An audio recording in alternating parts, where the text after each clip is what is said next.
ఇక అప్పుడు బీజేపీ మీద ఉంటది బాధ్యత. ఈ 42% ముస్లింస్ లేరన్న విషయాన్ని కాంగ్రెస్ పార్టీ క్లారిటీ ఇవ్వాలి. ఒకవేళ ముస్లిం సోదరులకు ఉంటే ఆ విషయం కూడా క్లారిటీ ఇవ్వాలి. కానీ మీరు ఏ విషయం చెప్పకుండా మేం బిల్లు పాస్ చేసినాం, బీజేపీ వాళ్ళు సంతకాలు పెడతలేరని మోసం చేయొద్దని చెప్పి మాత్రం కాంగ్రెస్ పార్టీని మేము డిమాండ్ చేస్తా ఉన్నాం. మేము ఇక్కడ 72 గంటలు కూర్చుంటాం.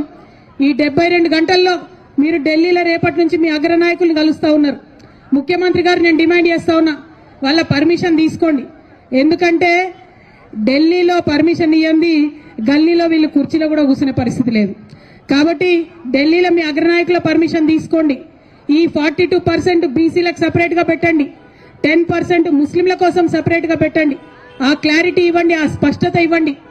ఆ తర్వాత బీజేపీ గనక సంతకం పెట్టకపోతే, గవర్నర్ గారు గనక సంతకం పెట్టకపోతే మేము ఈ దీక్ష ఇక్కడ కాదు ఢిల్లీకి పోయి జంతర్ మంతర్ మీద అక్కడే చేస్తామని కూడా ఈ సందర్భంగా మీకు తెలియజేస్తా ఉన్నా.